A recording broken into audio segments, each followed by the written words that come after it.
I got to sit down with one of WuWa's biggest content creators, Saint Dantas, and we took the time to discuss what WuWa did right, what WuWa has done wrong. WuWa is a fantastic game, but even as much as we as a community, we as content creators love the game, no game is infallible. With this in mind, if you are interested in following Saint, you can do so. I'll include his socials down in the description, the pinned comment below. This was a fantastic discussion. We got to learn a lot about each other, the things we liked and disliked about this game, Genshin, Star Rail, Zenless, Tower of Fantasy, and so many other titles, along with games that we're looking forward to playing. So enjoy the video. Maybe leave your comments down in the comment section below. Let me know, let us know if you share the same thoughts, the same sentiments as us. All right, what is your history in the gacha genre? Like, when did you start? What game got you introduced into it? Like, for me, as an example, I've been in gacha for about two and a half, 3 years. I got into it back when, I think a couple months after Genshin launched. A friend of mine, Cry, and I, we were two of the original people that covered Genshin. Our videos got hundreds of thousands of views like week one. And then we played it. And then I got into Arknights a couple months later, and then after Arknights, like, I fell in love with the genre because I saw that there was a lot more to it than it just being like autoplay mobile games. So that's my history with the genre. Like, when did you get into it? What made you get into it? Yeah, totally. So I actually started off my gacha journey, I think it was actually probably during COVID, right? And like during COVID, but before Genshin Impact, because it came out like kind of like in the middle of it, you know, September 2020, right? That's the release date of Genshin, or maybe like somewhere around that range, right? I started out with Seven Deadly Sins Grand Cross. That was like, okay, like this is like a pretty cool game. I like the whole like daily aspect, blah blah blah. Spent a little bit there. Then I didn't really actually move to Genshin Impact. I kind of like quit gacha for a little bit just to like focus on other stuff, focus on other games. I came back for Tower of Fantasy because I was like, oh wow, it's gonna be an MMORPG. This thing's gonna be great. I played that quite a bit, and then I was just like, this game sucks balls. And then we just moved forward from there. Ended up getting back into, or ended up going into Genshin Impact. And from that point, I was just like, okay, like, you know, I'm progressing my account. I'm doing some stuff, kind of getting everything going. There wasn't really like the most committed player. Like, I did the Abyss and stuff, but I wasn't like, you know, making content, doing anything crazy with it, or, you know, like monetizing anything at that point. Then moved on to Honkai Star Rail, kind of just like playing it on and off over time. And I got to a point, right, where during HSR, you know, like the early stages, it was all like great stuff, good fun. Belobog was awesome. Zhanzo Lofu was like a little bit, you know, okay. And then by the time we got to Penacony, I was like, okay, I'm kind of like deep into gacha at this point.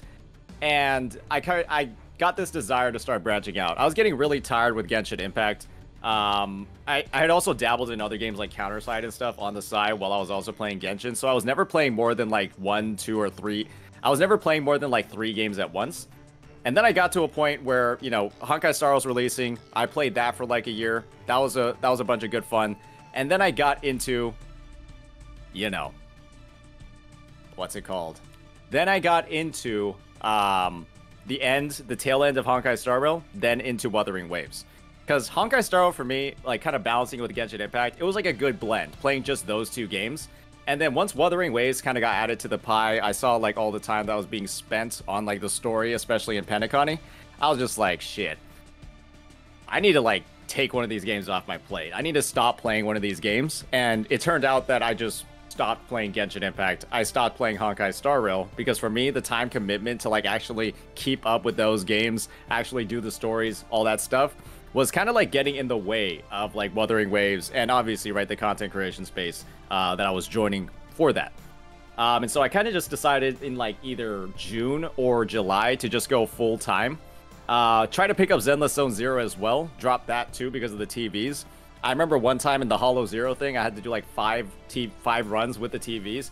Shit took like 2 hours, 2-3 hours just to do your Hollow Zero run weeklies. And I was just like, well, fuck this game too. Right. Yeah, 100%.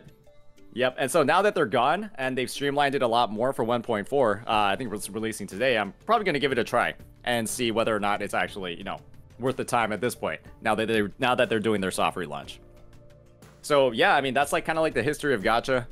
Hopefully I didn't stray too off topic. Gave you a pretty good overview of what I've been doing. Oh yeah, no, you have a very specific type of game I appreciate that. I typically tend to dabble in a lot of stuff. Like I've been playing, like my favorite gacha game right now is Nikke, and then my second favorite is Arknights. My third favorite is Wuwa. So they're all very different kinds of games. You know, Nikke is absolutely an idle game, and then you have a tower defense tactical game, and then you have, you know, an open world action game. They're completely different. You know, tend to gravitate more towards a specific kind of story driven game, and that's awesome because I love like story driven JRPGs are my favorite video game, like, you know, subgenre. So no, you have pretty good taste in games. I do concur. Zenless with the TV system was hot garbage. I quit. People gave me so much shit for this, but I quit the beta after the second day, and they told me it gets so much better. You know, don't worry, it didn't. Because I played it at launch. I quit the second day at launch as well because it was just as bad. And some could say even worse. Yeah, they had ample time. After 3 beta tests and like multiple critiques on the TVs, and then it launched with the same exact shit.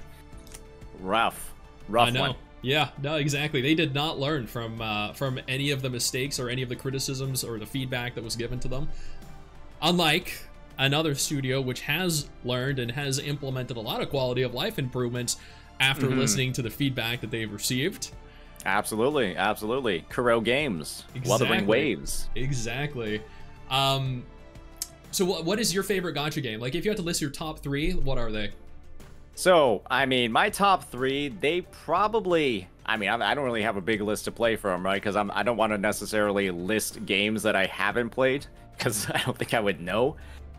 I guess from what I've played so far, it's probably like Wuthering Waves is number 1. Then number 2, it's going to be Honkai Star Rail. And then number 3 is going to be Genshin Impact. Right, just from the ones that I played. Counterside to me was just like, oh shit, this game is fucking boring. Tower Fantasy is just like bad. It's just bad. Out of curiosity, why didn't you like Tower Fantasy? Like, I get so much shit from their community because there are so many areas of it that I think they absolutely dropped the ball on. But I'm curious, from another content creator's perspective, what didn't you like about it? So for me, one of the most devastating things about it was like the exploration. I know a lot of people say, oh, but the gadgets, they're so good. But it was like, you had chests that were locked for 72 hours when you found them. And you're just like, cool, it's in the starting area. So does this mean I just need to like go back to pointlessly sort of like grab these chests like 72 hours after I've seen them when I'm grabbing like 60% of the map? I was just like, what kind of absolutely brain dead design decision is this? Then you had like all the crazy lag. It was like absolutely unplayable when it came to world bosses. The gearing system was just like cheeks, if I'm frankly being honest. Like, it was just like, oh yeah, like you have like this baseline set of equipment that you have to like upgrade.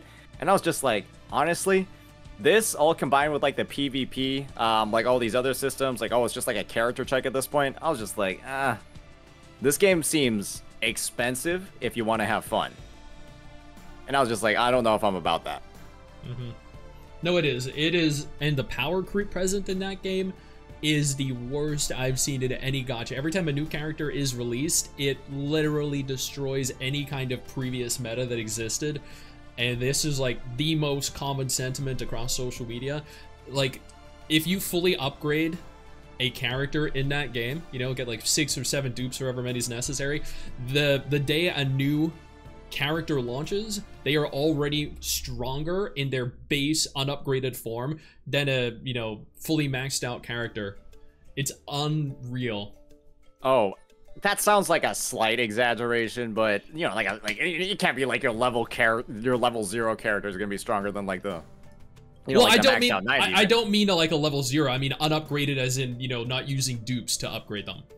Oh, gotcha. So like an S6 older character. Yeah, S6 like versus S0. Oh, so like what's going on in Honkai Star Rail? Which is what I've heard. I don't actually play Honkai Star Rail, but I have heard the power creep has gotten, you know, absolutely insane in that game too. But that is essentially Tower Fantasy. Like, if you're there, you know, level like 90 or 100, 110, whatever the max is right now. Because I just did a dedicated video on it. I spent the last 3 months playing it. And it is absurd how power crept every other character is by every new character introduction. I genuinely hope, you know, Kudo with Wuwa does not go that route, because I know Honkai Star Rail did. and Tower of Fantasy has it. There are other gacha games that have too, and it's becoming a little more prevalent in the genre because whales are just so willing to just throw cash to remain at the top of the meta, the ranks. So yeah, I mean that's what PvP does, man. Gives more incentives to spend, but it also gives more incentives to fuck the players. Yep. So if with the experience that you have in the game, because I mean you've been playing since launch, right? Mm-hmm. Okay, so you've gone through the highs and the lows with WuWa, you know, the things they've done right, the things they've done wrong. What would you say are the standout features of the game? Like what if you were to sell this game to someone that has never played the game before, what would you say? Like what stands out to you the most? I would say the biggest standout feature to me when it comes to WuWa is the diversity in how pretty much every playstyle or character actually works or actually plays. Because you have so many different limited DPSs on the roster, so many different characters, a lot of different supports, right? And they all play in a very unique way. I would say that you have like a fresh experience pulling on a banner. Like the value that you get out of a character feels much higher relative to many other games in the genre. For example, like, you know, like a character like Jian, right, released in 1.0, he has a very specific playstyle to like optimize him, to use him, to even like rotate through his team relative to a lot of other characters, right, that were released after him. And those playstyles are so unique and so differentiated that it genuinely does feel like you're playing a different character every single time you're, you know, you're pulling on one or you're slotting a roster, you're slotting characters, you know, for a combat event or a, you know, the tower or whatever on your roster. And there are just so many unique mechanics that they haven't even explored yet, and so many different ways that they've already differentiated character kits just from like at a baseline. Like Jin Z plays way differently from a character like Chang Li, for example, despite what some content creators might say. And that just gives you a ton of opportunities to like master different rotations, master different characters, try out different teams to get the most out of every single pull. And that means that, you know, when you compare it to other games, you have stuff like Genshin Impact where some characters are literally just EQ bots. Oh, you might catch a particle here and there, right? Or you might auto attack a little bit for your Favonius to trigger. Nah, really, it's just, you know, Zhongli, literally you press E and then you swap off. Every sub DPS in Genshin, you press E, you press Q and then you swap off. Or you might press E like a couple of times with Yaimiko, right? Or you're playing Kuki Shinobu. You press E, you don't do anything else. And so there are just so many characters in that game where you're just like, all right, like I know there's like supposed to be complexity here from the elemental reactions, but it's like the actual gameplay is just like absolute cheeks. And then you have characters in WuWa, right? Like Shorekeeper, her on-field rotation, if you're trying to like optimize it and make the most out of her, is way different from Verena, where you're doing like jump attacks, you're doing like, you know, you're switching onto her without using an intro skill to advance into her basic attack chain and gain a forte stack faster. And then, you know, like, and then rotate through your team faster using that. There are all of these like slight optimizations, slight differentiations in your playstyle that make every character feel fresh, feel unique, as long as you're willing to like invest the time into learning how they actually play and what those nuances are in their kit. And it just makes every character feel more complex, more rewarding, but still usable at a baseline, right? If you aren't using those advanced mechanics, but they are there if you want to ever tackle them in the future. I completely agree. Having played Genshin a lot myself and having played Tower of Fantasy, like, I feel like every character genuinely does feel like their own unique character, especially when you compare animations. Like, I don't know if you've seen how many, you know, copy-pasted animations there are in Genshin comparably to Claymores. Yeah, exactly, right. Claymores are crazy. It is unreal. Like, when we get new characters in WuWa, like, even just idle animations, just like, you know, heavy attack animations, like, everything just feels so different, so unique, and so, like, wait, oh, I don't even know if we're not allowed to talk about the beta, never mind.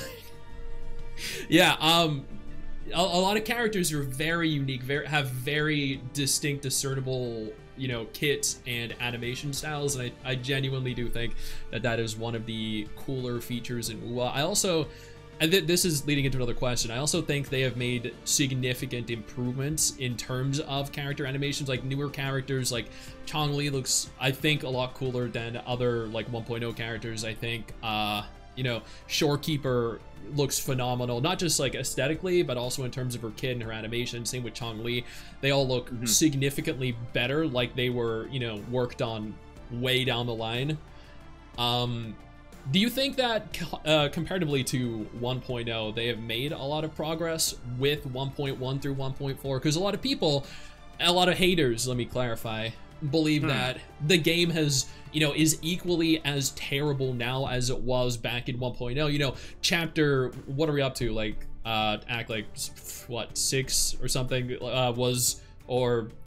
Dude, I don't remember what act we're up to now in the story, but like 1.3, 1.4's story was equally as bad as, like, you know, act 1 through 3 of 1.0, and that no improvements have been made, that the voice acting is still like 1.0 young, you know, like for the first several hours of her talking like an emotionless robot. They believe that no improvements have been made to the voice acting.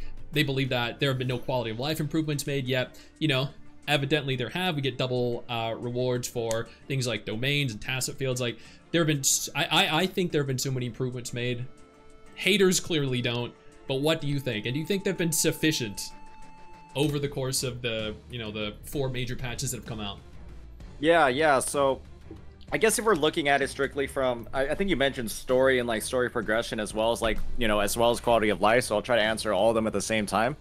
When it comes to like story, I would say that there's clearly a bit of like a noticeable shift in how much the main story is progressing by the time we finish version 1.1, right? Mount Firmament and that whole debacle, you know, Jinsei and, you know, with Jue preventing, you know, the entire region from being frozen in time. That is kind of like the last main story thing that really happens to advance it any further. When we look at like 1.3, we're going back to the Black Shores. We're having like the whole breakdown with Shorekeeper and like the Necrostar, that sort of thing. The story doesn't really go anywhere, despite other than us like having like a home base, right? Having like a kind of like, oh shit, my bad. Having like a centralized location for us to like kind of do our operations from. And then you have 1.4, which is about just the Somnoir and like different ways that we can tell the story.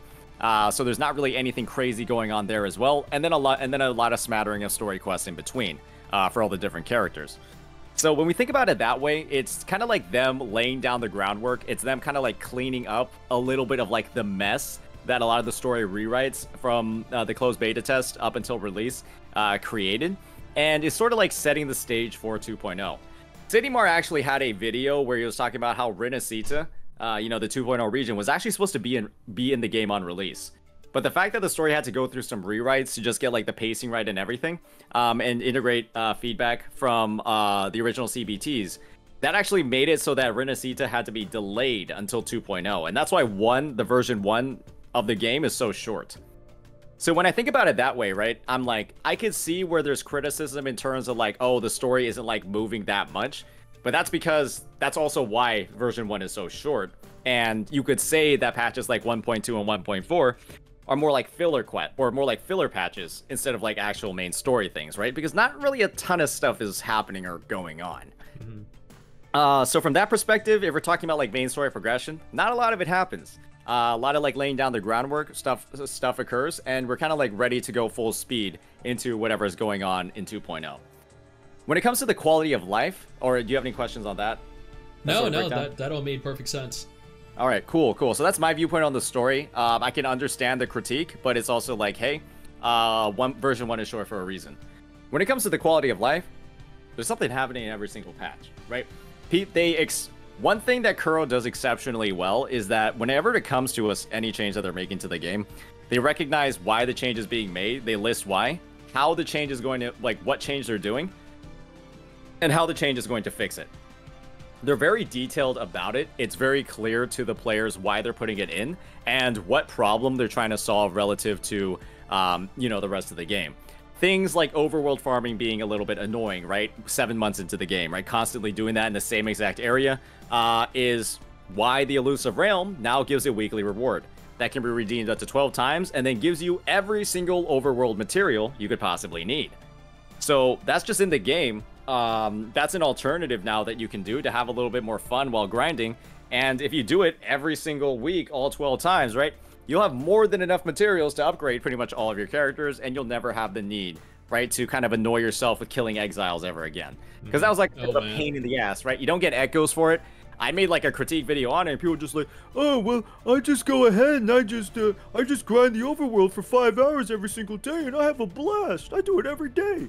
But it's like, let's be honest here, ladies and gentlemen. Why? That's weird. Like, that's weird. Like, go play other games instead of just mindlessly killing mobs in the overworld for like 4 to 5 hours. Go play other games. Go do other things.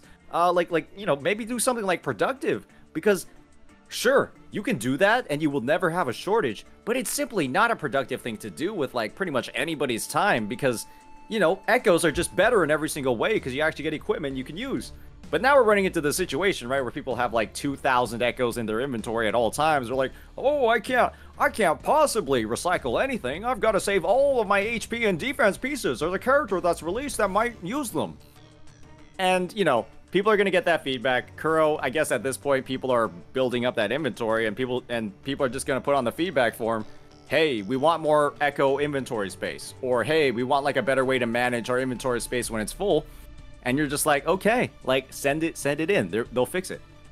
And so it's not like, oh, we need to make like a big deal out of problems. Just make the problems known. And if a lot of people have them, they'll send the feedback form in, and then Kuro will probably fix it. It's just that, hey, this thing hasn't become like a problem big enough for a lot of people to talk about yet.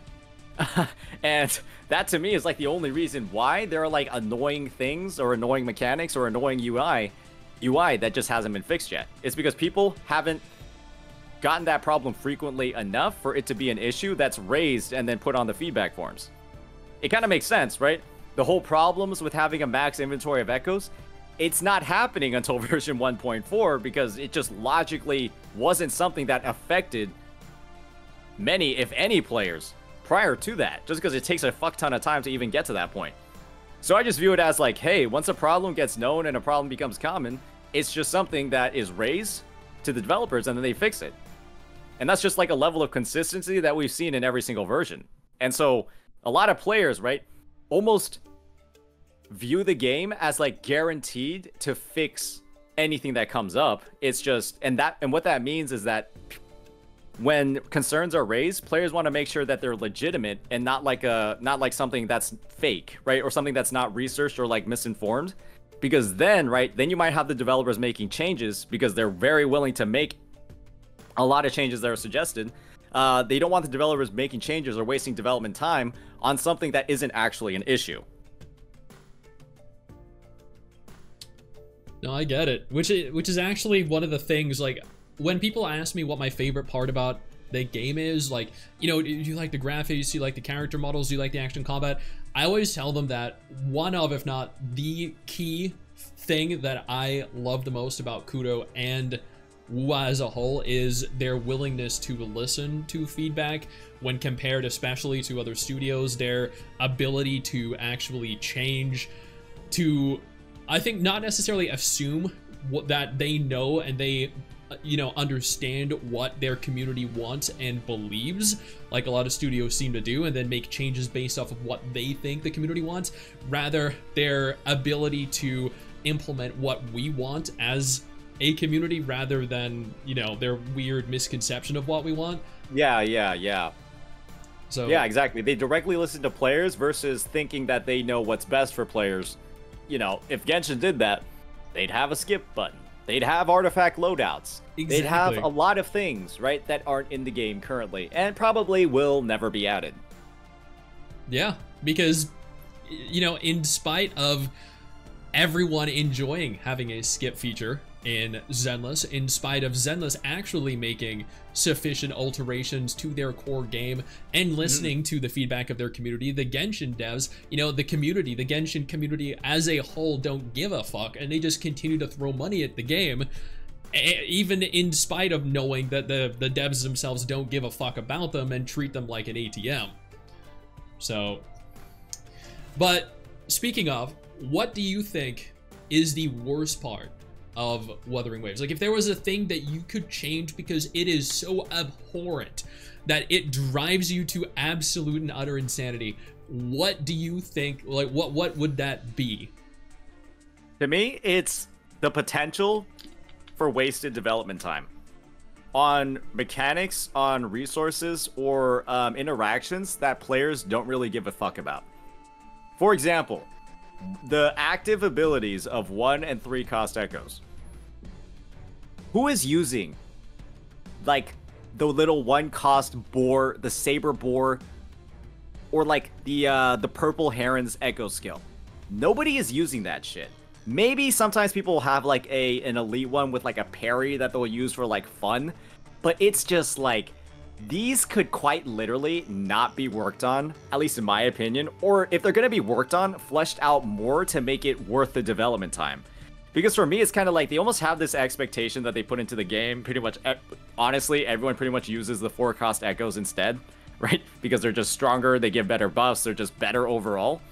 And when you're in a situation where you have like all of these echo skills, all of these like basically a use of development resources, right? And it's just like, it doesn't feel that fleshed out. A lot of it is useless. There's like a couple of like maybe 1, 2, 3 standouts in each class that might be usable. But to me, it's sort of just like, hey, somebody's working on this when they could be working on something else.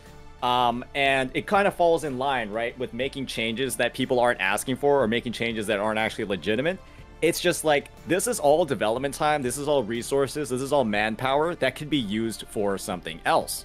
And one of the critiques about the game, right, is like not having enough content in XYZ area, not having enough blah in like, you know, somewhere else. And when you're spending time making and balancing, right, 1 cost echoes, there's somebody that's like, you know, running some calculations, right, to ensure that like, oh, we gotta make sure that this one's not too broken, right, relative to the other 1 costs. But it's like, nobody's using the 1 cost in the fucking first place. And so there's all this work being done on shit that nobody fucking cares about. And the end action, right, is we invest more time to actually fully flesh it out and make it worth caring about. And then that might have a payoff, or it might just fail spectacularly. Or we should have just never have worked on them in the first place. And to me, it's sort of like, it goes in line with some of the critiques that people have been saying about like you know, not living up to a full vision. The idea is that maybe that vision shouldn't have been like that wide of scope in the first place. And then that would have allowed the kind of like the focus and the discussion, or the focus and the development time, right, to be spent on fleshing out more of like these other things that people are saying lack content. So for me, it's kind of just like, hey, there's like a half-baked implementation on like, you know, in some areas of the game. It's a little bit half-baked, and I kind of view it as like, hey, let's just go all in, or let's just, you know, kind of pull the plug on this sort of thing so that we're not, you know, Renacita's obviously coming out. There are new echoes. We literally have seen them in the trailer, right? And to me, it's sort of just like, hey, like, are we taking all of the steps necessary to make sure that these are getting the full value of the work that we're putting in? Or is it something, right, that maybe shouldn't be worked on as much? Just like getting the most bang out of your buck and then doing like the groundwork and having the systems available to actually make that happen. All right, no, great answer. Am I the only one though? Like, tell me if you feel the same way here, but am I the only one that has an issue with their overuse of like a singular central character during each major story event, as opposed to like I am more than happy. I loved Shorekeeper's story and how, you know, impactful it felt, and same with Camellia's story, but at the same time, and I also appreciate how short the stories are, that you can finish it in one sitting, you know, be done with a patch in like 3 hours rather than having to spend multiple days and listen to just, you know, 20-30 hours worth of talking. You don't like hearing Acheron talk for 4 hours about nothing? I don't like hearing anyone talk about 4 hours about nothing other than myself when editing my own YouTube videos. But I think I would prefer to have like a larger focus on a core cast of characters, like, because I feel like in, you know, when 1.0 started, we had like Yang and all the other characters that were there, and then like they were kind of included as a core cast, like a group, as you would have in like a JRPG. And then slowly over time, like I know when we saw the introduction of Abby, there was that little cutscene with your entire cast of characters, and, you know, with like Mortefi and everyone, and they do have like small little callbacks to the characters that appear for like 30 seconds each patch. But I feel like, and again, this might just be a personal issue, but I feel like the game would largely benefit from having a larger cast of characters, a central core cast that continues to evolve and progress with the rover. Like, am I the only one that feels that way? Like, or yeah, I get what you're talking about, right? Kind of like just think about Pokemon, right? You have Brock, like way back Gen 1, might be too old for some people here. You had Brock, Misty, and Ash. That was like the core group, and then you had Team Rocket with Jesse and James and Meowth, you know, coming in to fuck shit up every once in a while, right? I can see I can see what you're talking about, right? Where Jinzhou, the 1.1 story, right? It had the 1.0 to maybe like 1.2 sort of story. Not really in 1.1 because of Mount Firmament and whatever the fuck was going on over there. It had the Baizha, Chisha, and Yang Yang mechanic, right? Kind of like the 3 characters, and then Rover going around and, you know, completing some stuff, getting a handle on some things. That kind of is and isn't there throughout the 1.0 story.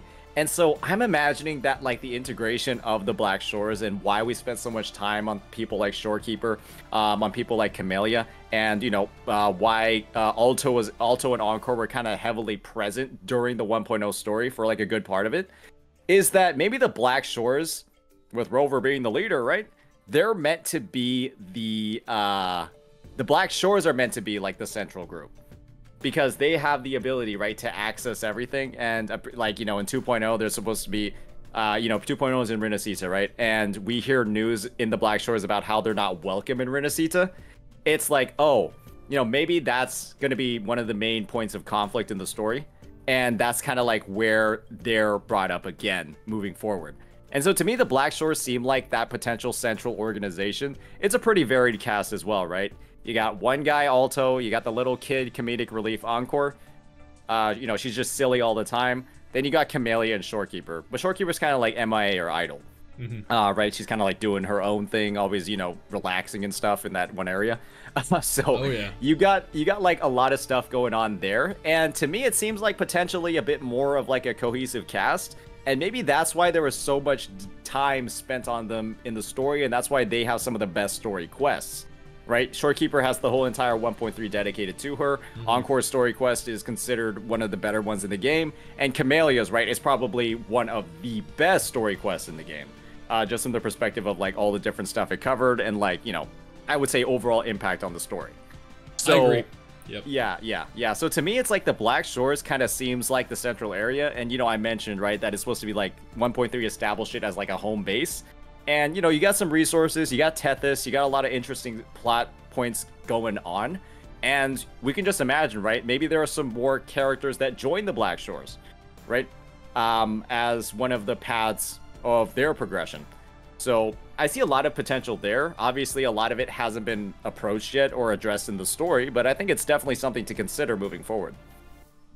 I would love for Kudo to have a larger focus on that. Maybe, hey, if they're watching and listening, then it would be great to have a central organization or a central core group of characters moving forward into 2.0, 2.x, 3.0, etc.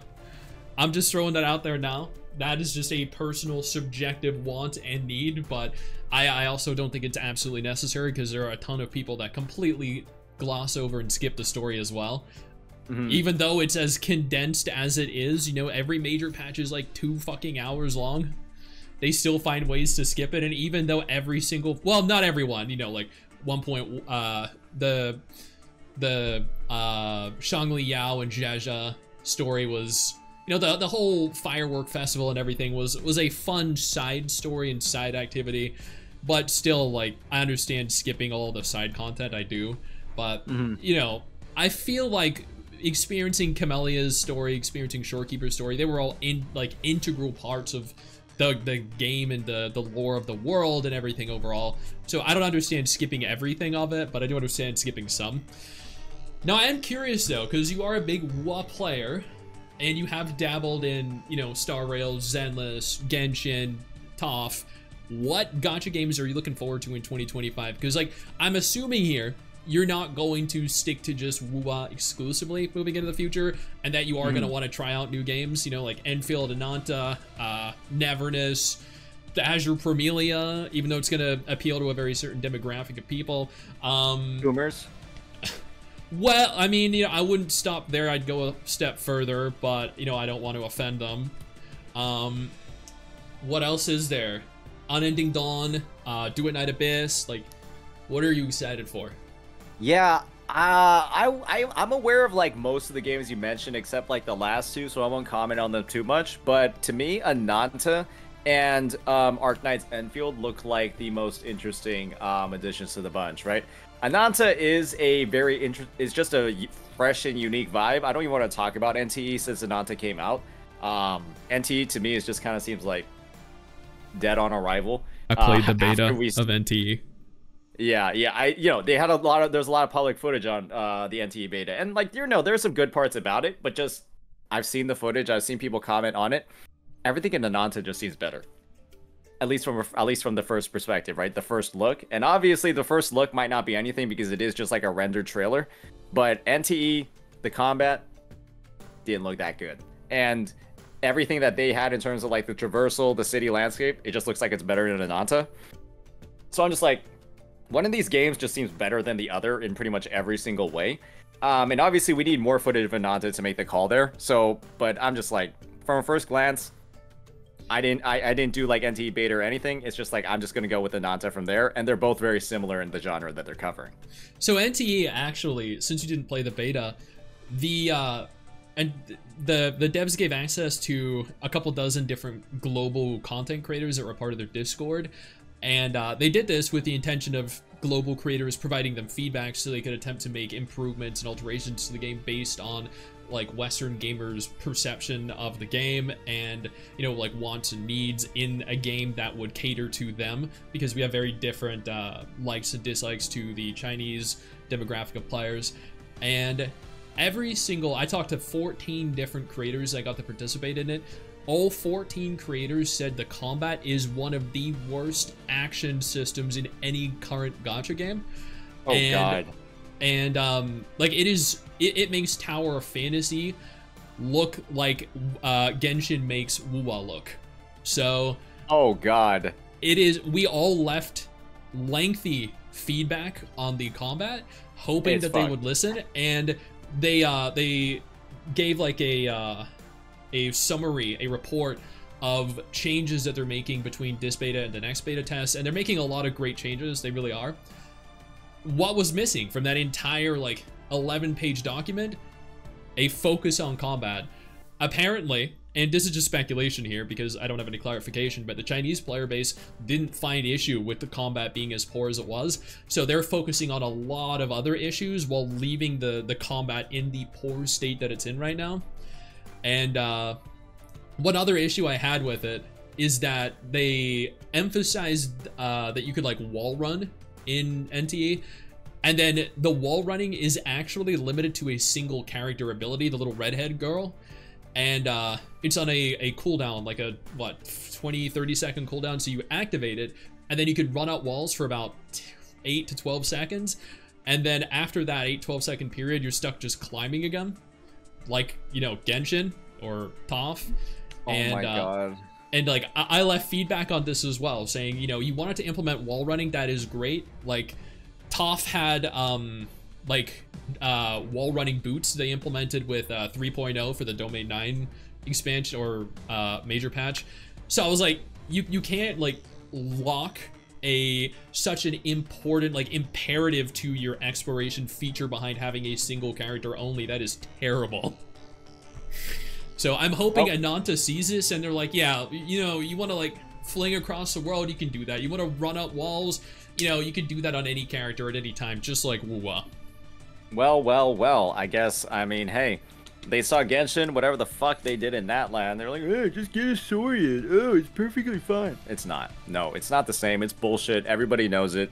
The only people that say the Saurians are fine are the people that own the limited characters.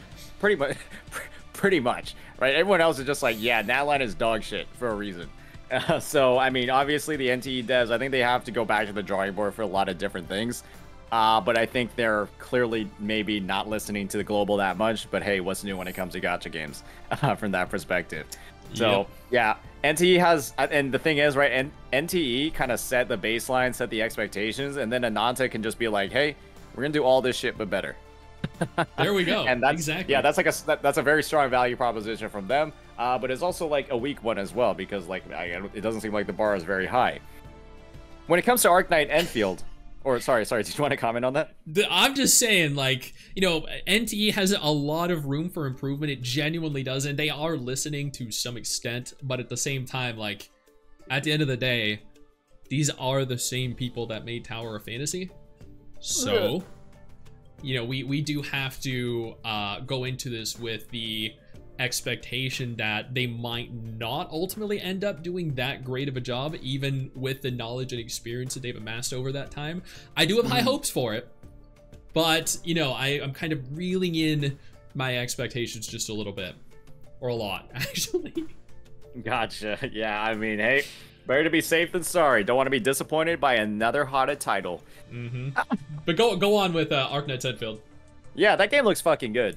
I really like the biggest thing that I like about Arknights Enfield is actually the character design. Everything looks cool. Everything looks really great in that game. There was like one character that had like some Grim Reaper like stand, and then she had like a full suit of armor, but still looked like obviously like very feminine.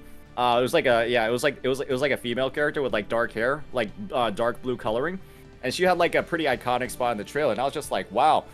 These guys know how to make tasteful designs. They obviously, you know, got stuff that's a little bit on, like, you know, like on the, a little bit more on the Coomer side in the game as well. But it was obviously, like, enough variety. There's also, like, the presence of, like, male characters, which is why, like, I'm just like, hey, I honestly think if your game only has, like, female characters in it, like, and it's, like, Azure Promelia, I'm just like, I don't know what the community is going to be like. I'm scared of, like, what the community will be like in that game just after seeing what happened in Honkai Impact 3. I know what the community is going to be like because I played Blue Archive for several months straight for to do videos on it, and you know, I got to see what the community was like, what the community's tastes were, and yeah, it definitely set it left a very interesting impression on me that ultimately led to me leaving the game and refocusing my attention on other games. So I'll just leave that there. Not gonna delve too deeply into it. I can imagine where that yeah, you're probably gonna dig up some old memories and probably ones you don't want to have. But yeah, going back to Enfield, right? I only saw the trailer. I actually haven't seen the gameplay yet. I actually forgot to react to it today. I probably should have. But from what I saw in the trailer, again, I'm only going by the trailer, right? The combat looks interesting. But mainly I like the character designs. The combat looks like it has potential, but I am kind of a little bit wary of how the 4-person on the field at all times dynamic is going to work. Let's be honest, right? Gacha players kind of suck at games, right? Like endgame, blah, blah, blah, all that content. Sometimes it's just not even approached by like a good majority of the player base because they're just bad at the game. And when you have like 4 people on the field, think about Grand Blue Fantasy Relink. Let's be honest, guys. The AI plays better than a lot of people in that game. There are a lot of people that are horrifically bad at Grand Blue Relink, and the AI is better than them. At like chaining together stuff, at like landing hits, at dodging attacks. And if that's the same exact dynamic in Arknights Enfield, that's gonna be like a little bit off. From the perspective of the optimal way to play the game might actually be to main the support, actually control the support, because the AI is going to use everything else better than you. And for a lot of players, right, at least from my perspective, people don't... One of the big things that gamers hate the most is being told that they're bad at the game. And if they ever run into a situation where them playing the support and just not being in charge of the damage roll is more productive for their progress than them playing like their favorite DPS character, that could be like a adverse mechanic, right? That's built into the game because you have like that 4-character party. However, on the other hand, if you're able to like switch between the people, I haven't seen the gameplay yet, but if you're able to switch between the people and, you know, change who the active one is at every single time, and then you get advantages for doing that, then that could be a cool way to do it. But then you have all the like elements of like screen clutter, like 4 attacks coming at once, and you're just like, oh, what the fuck is going on? I can see how all of that uniqueness it has to be implemented really well. Otherwise, there could be like a lot of problems that come out of it. So I'm just interested in seeing like how the gameplay fleshes out, how the gameplay develops. Obviously, it's coming from like an entirely different genre, and I'm just interested in seeing how the overall gameplay is, because that in an open world game, like how the combat feels, how all this stuff feels, that's gonna make or break the game, basically. So Enfield is different to like WoW and Genshin in so that it is a segregated world rather than an open world. There are a lot of people that were under the impression, for whatever reason, and you can give me your really quick definition of what an instanced game means to you in a second, but they were of the impression that Enfield was an instanced game, and to me, an instanced game is something like Punishing Graven, is something like, you know, Honkai Impact, something like Aethergazer, where you load into something, right, a zone, and that zone is small, right? It is separated from a larger world. You know, it could be a room, it could be like 3 rooms, but you like move through that, navigate through it, kill some monsters, and then you're done. Right? It ends, you move on to the next instanced area, level, stage. Oh, I get what you're saying. So it's going to be a little bit like Monster Hunter World. Yeah, so there's like, let's say, as an example, WoW has like the entire like 1.0 region, like disregarding Mount Furmouth and everything. And the north, central, and southern parts of the regions are split into 1/3 of the map each. And from the northern third to get to the central third, you have to go through like a short loading screen, right? So that is a segregated world where they kind of have like 1/3 of the world loaded, and then you go through a loading screen, it loads the second third and deloads the first third, like in Final Fantasy XIV. I don't know if you played that or not, but so that is the kind of world it is. It's not entirely open, a seamlessly accessible world. It is or at least in the first beta, it was a strategy action hybrid where, or not even that necessarily, like, they've apparently converted the game a little bit, and it's much more action focused now because of, you know, I think large emphasis on action gacha games that is now prevalent in the genre. But before, in the first beta, it was like the world would slow down almost to a complete stop and allow for you to issue individual commands, to put forethought into actions and abilities, and then like it had you know, the ability to move around and dodge like incoming attacks and everything. But I think they've kind of like largely disregarded a lot of that and have put much more of a focus on action combat now. So that's the kind of game it is shaping up to be in the second beta test. Okay. So not necessarily open world, more like open zones. I think that's what Red News said in my chat. And I mean, hey, in a lot of ways, you could consider Genshin Impact and Wuthering Waves to kind of be open zone games themselves, right? Because it's not like you're going to be like, okay, I'm not going to use this waypoint. Right? I'm just gonna walk over there this entire distance. And in some ways, you know, the waypoints, the teleports, the systems that you can like set out to just go from point A to point B seamlessly, it's kind of like nobody starts in Jinzhou and then walks all the way over to like the port city or like the Desert Rock Highlands, right? You just teleport over there. And so in a lot of ways, I could see how like functionally, even like WoW and Genshin are like open zone, because like once you're done in that one spot, after you've explored everything, right, the game kind of becomes like an open zone sort of feel, because you're not gonna walk all the way over to places. You walk over to places the first time while you're exploring the regions and then unlocking all the points. So to me, it's like it'll probably be like a familiar feel if I'm understanding correctly. It shouldn't be anything like too wild or too crazy. But I am just interested in seeing like how that blend of action combat works with the 4 people on the field, sort of deal. Yeah, it's going to be very interesting, because I think ultimately it'll be different. Like, you know, it'll have a different feel, but it'll still, though, there'll be familiarity with the game overall. But I mean, that's pretty much everything. I just wanted to sit down and chat, you know, about the game, upcoming games, what we like and dislike about it. That was pretty much it. Awesome, man. Well, any last questions or any last clarifications for me? Because, I mean, I think that we had a pretty fruitful discussion. Was able to share a lot of good thoughts, and yeah, excited for some of the new games coming up, and maybe CCZ 1.4. Yeah, I will definitely go back after I see the feedback that is received on the 1.4 patch. But, you know, at the same time, with because I've been playing a lot of Girls Frontline 2, I have 6 sponsors slated for the next 5 or so weeks. The Arknights Enfield beta coming up that I need to do. The potential Ananta beta. Like, there's a lot of games to play right now for me, so I don't know if I'll have the time to get into Zenless until like fucking 2.4. Jesus Christ. So, well, I mean, you're a busy man. You're a busy man, Mr. Sticks. And so, yeah, I guess if we don't hear anything about you from ZZZ, there's there's gonna be plenty of other. There's a valid reason, and there'll probably be plenty of other people coming back to fill in your footsteps. Oh yeah. Well, dude, I appreciate you taking the time to sit down and chat. It was an absolute pleasure. Yeah. You're a lot of fun to talk to, and I appreciate it. I hope we can sit down and chat more.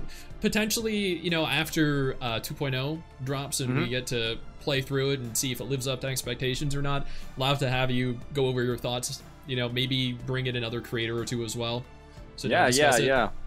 Awesome. Yeah, that sounds great to me. I think it'd be good to do like a loop back around and see, how much Kuro has either improved or potentially like missed the mark, right? When it comes to, this very promised, this true co-creation between the devs and the player base, right? That they said is going to be Renacida. So awesome chat.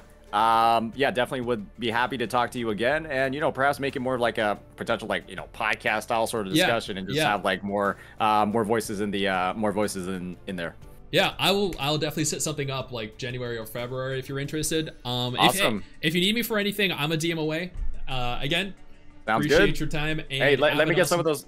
Let me get an ear on some of those sponsors, man.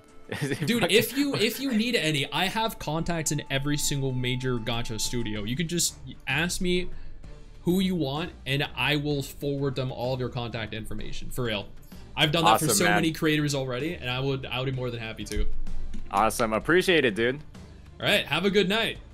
You as well. It's not even afternoon yet for me, so good night to you, man. Yeah. Appreciate it. Hey you, where do you think you're going? Don't you close out of this tab. I didn't give you permission to do that. Sit your ass back down. Click one of the 2 videos that are going to be on screen in just a moment, and keep watching my content. Keep enjoying my content.